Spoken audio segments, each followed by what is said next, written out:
Hi ಎಲ್ಲರಿಗೂ ನಮಸ್ಕಾರ. ನಾನು ನಿಮ್ಮ ಖುಷಿ. ವೆಲ್ಕಮ್ ಬ್ಯಾಕ್ ಟು ಖುಷಿ ವ್ಲಾಗ್ಸ್ ಕನ್ನಡ. ನಾನಿವತ್ತು ತುಂಬ ಸಿಂಪಲ್ಲಾಗಿ ಕ್ಯಾಪ್ಸಿಕಮ್ ರೈಸ್ನ ಹೇಗೆ ಮಾಡೋದು ಅಂತ ಹೇಳ್ಕೊಡ್ತಿದ್ದೀನಿ. ಒಂದು ಪ್ಯಾನ್ಗೆ 2.5 ಸ್ಪೂನಷ್ಟು ನಾನಿಲ್ಲಿ ಧನಿಯಾಕಾಳು ಬೀಜನ ತೊಗೊಂಡಿದ್ದೀನಿ. ಅದನ್ನು ಚೆನ್ನಾಗಿ ರೋಸ್ಟ್ ಮಾಡ್ಕೋಬೇಕು. ಅದ್ರ ಜೊತೆಗೆ 3 ಬ್ಯಾಡಗಿ ಮೆಣಸಿನ್ಕಾಯಿ, ಹಾಗೆ ಖಾರಕ್ಕೆ ತಕ್ಕಂತೆ ಗುಂಟೂರು ಮೆಣಸಿನ್ಕಾಯಿನ ತೊಗೋಬೇಕು. ನೀಟಾಗಿ ಅದನ್ನು ರೋಸ್ಟ್ ಮಾಡ್ಕೊಳ್ಳಿ. ಚೆನ್ನಾಗಿ ಹಸಿ ವಾಸನೆ ಎಲ್ಲ ಹೋಗೋವರೆಗೂ ಹುರ್ಕೊಳ್ಳಿ.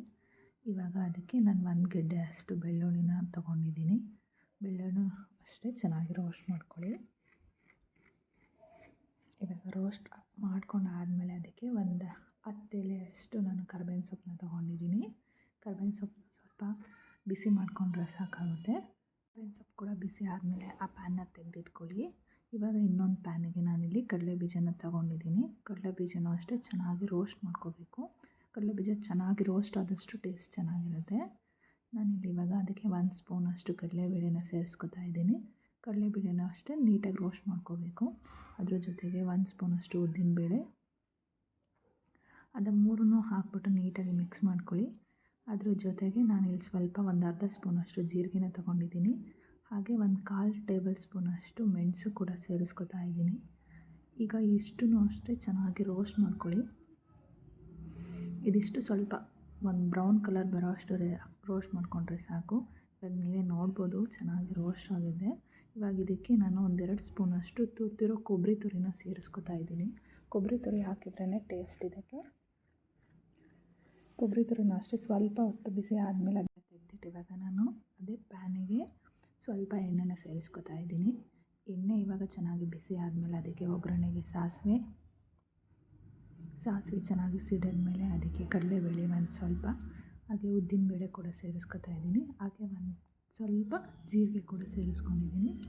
ಇದಿಷ್ಟು ಸೇರಿಸ್ಕೊಂಡಾದಮೇಲೆ ನಾನಿಲ್ಲಿ ಕರ್ಬೇವಿನ ಸೊಪ್ಪು ಕೂಡ ಸೇರಿಸ್ಕೊತಾ ಇದ್ದೀನಿ ಒಗ್ಗರಣೆಗೆ.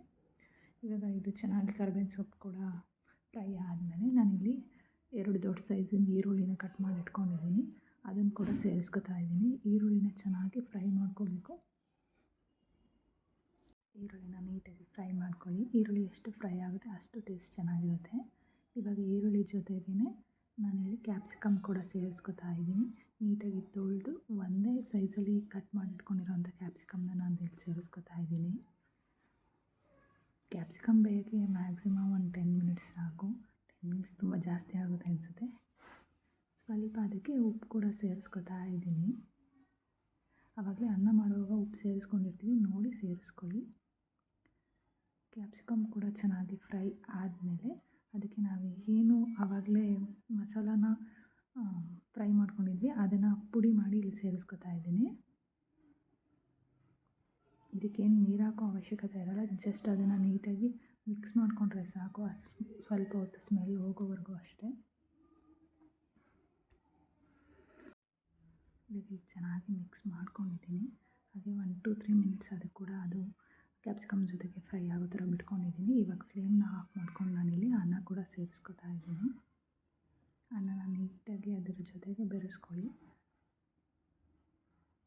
ಉಪ್ಪು ಬೇಕಿದ್ದರೆ ನೀವು ನೋಡ್ಕೊಂಡು ಬೆರೆಸ್ಕೋಬೋದು. ನನಗಿಲ್ಲ ಅವಶ್ಯಕತೆ ಇಲ್ಲ, ನಾನು ಹಾಕ್ಕೊಂಡಿಲ್ಲ. ಇವಾಗ ತುಂಬ ಸಿಂಪಲ್ಲಾಗಿರೋ ಕ್ಯಾಪ್ಸಿಕಮ್ ರೈಸ್ ಕೂಡ ರೆಡಿ ಆಗಿದೆ. ಅದ್ರ ಮೇಲೆ ಗಾರ್ನಿಷಿಗೆ ನಾನು ಸ್ವಲ್ಪ ಕೊತ್ತಂಬರಿ ಸೊಪ್ಪನ್ನ ಹಾಕಿದ್ದೀನಿ.